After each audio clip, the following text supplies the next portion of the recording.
তো বর্তমানে বেশিরভাগ সময় আমরা জিবোর্ড অথবা রেডমি কিবোর্ডগুলো ব্যবহার করে থাকি, বাট অন্যান্য কিবোর্ড ব্যবহার করার মতো সময় বা ব্যবহার করার মতো ব্যস্ততা আমরা দেখাই না। বাট আজকের ভিডিওতে তোমাদের দারুণ একটা কিবোর্ড শেয়ার করব, যে কিবোর্ডটা একদম RGB, সুন্দর লাইট ইফেক্ট থাকবে, তার সাথে আরো অনেক রকম অপশন থাকতেছে এই কিবোর্ডে। তাই অন্তত এই কিবোর্ডটা তোমরা একবার হলেও ব্যবহার করে দেখতে পারো, আশা করি ভালো লাগবে। তো চলো আমরা আজকের এই ভিডিওটা স্টার্ট করি।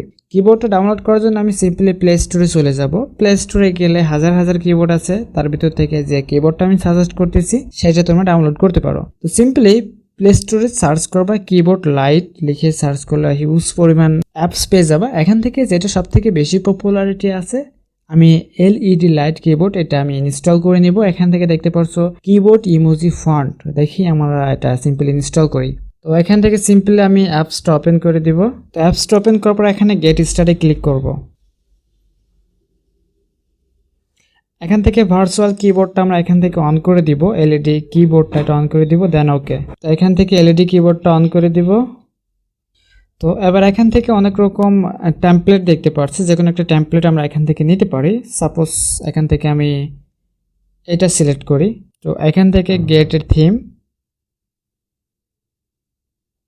আচ্ছা এখানে অলরেডি দেখতে পাচ্ছ আমাদের এই থিমটা এখানে অ্যাড হয়ে গেছে। আমরা চাইলে একাধিক থিম এখান থেকে অ্যাড করতে পারি, নিজের ইচ্ছা মতো থিম অ্যাড করে এখানে আমরা কিবোর্ডগুলোতে ব্যবহার করতে পারি। আমি সিম্পল এখান থেকে ব্যাক চলে আসি অ্যান্ড আমি সবগুলো কেটে দেবো, দেন মেসেঞ্জারে ভিজিট করে দেখি যে আসলে এই কিবোর্ডটা কাজ করছে কিনা। তো এখান থেকে দেখতে পাচ্ছ যে কিবোর্ডটা আমরা ব্যবহার করেছি সেই কিবোর্ডটা অলরেডি এখানে কাজ করতেছে। খুব সিম্পলি এই কিবোর্ডটা আমরা চেঞ্জ করতে পারি অ্যান্ড বিভিন্ন রকম RGB কালার অ্যাড দিতে পারি অ্যান্ড এখানে সুন্দর একটা অ্যানিমেশন দিবে। তো আশা করি তোমরা এই বিষয়টা বুঝতে পারছো অ্যান্ড আশা করি ভালো লাগবে, এই কিবোর্ডটা তোমরা ইউজ করতে পারো। তো আজকের এই ভিডিওটা এই পর্যন্ত। এই ভিডিওটি যদি ভালো লাগে অবশ্যই লাইক করে দেবা, কমেন্ট করে জানিয়ে দেবা তোমার ব্যক্তিগত মতামতটি। তো আজকের ভিডিও এই পর্যন্তই, আল্লাহ হাফেজ।